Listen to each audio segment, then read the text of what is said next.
الرحمن علم القرآن خلق الإنسان علمه البيان الشمس والقمر بحسبان والنجم والشجر يسجدان والسماء رفعها ووضع الميزان ألا تطغوا في الميزان وأقيموا الوزن بالقسط ولا تخسروا الميزان والأرض وضعها للأنام فيها فاكهة والنخل ذات الأكمام والحب ذو العصف والريحان فبأي آلاء ربكما تكذبان خلق الإنسان من صلصال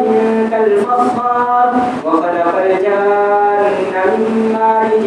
من نار فبأي آلاء ربكما تكذبان رب المشرقين ورب المغربين فبأي آلاء ربكما تكذبان مرج البحرين يلتقيان بينهما برزخ لا يبغيان فبأي آلاء ربكما تكذبان يخرج منهما اللؤلؤ والمرجان فبأي آلاء ربكما تكذبان وله الجوار المنشآت في البحر كالأعلام فبأي آلاء ربكما تكذبان كل من عليها فان ويبقى وجه ربك ذو الجلال والإكرام فبأي آلاء ربكما تكذبان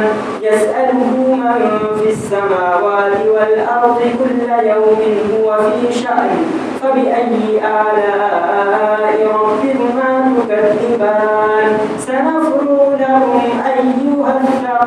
الثقلان فبأي آلاء ربكما تكذبان يا معشر الجن والإنس إن استطعتم أن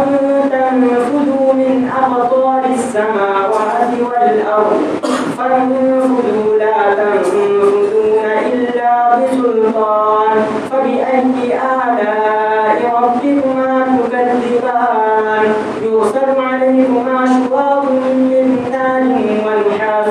فلا تنتصران فبأي آلاء ربكما تكذبان فإذا انشقت السماء فكانت وردة كالدهان فبأي آلاء ربكما تكذبان فيومئذ لا يسأل عن ذنبه إنس ولا جان فبأي آلاء ربكما تكذبان يعرف المجرمون بسيماهم فيؤخذ بالنواصي والأقدام فبأي آلاء ربكما تكذبان الله أكبر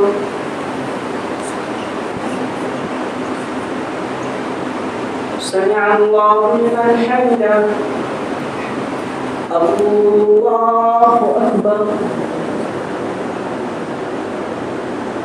الله أكبر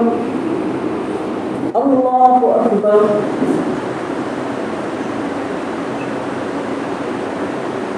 الله أكبر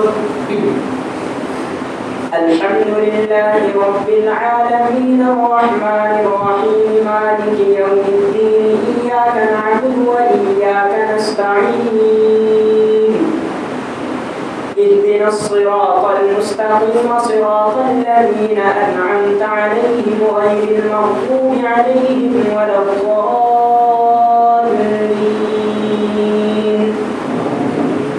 هذه جهنم التي يكذب بها المجرمون يطوفون بينها وبين حميم آن فبأي آلاء ربكما تكذبان ولمن خاف مقام ربه جنتان فبأي آلاء ربكما تكذبان ذواتا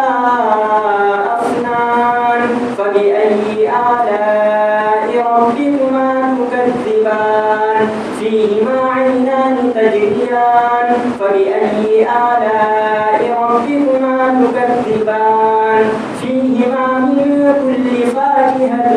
زوجان فبأي آلاء ربكما تكذبان متكئين على فرش بطائنها من استبرق وجنى الجنتين دان فبأي آلاء ربكما تكذبان فيهن قاصرات الطرف لم يطمثهن إنس قبلهم ولا جان فبأي آلاء ربكما تكذبان كأنهن الياقوت والمرجان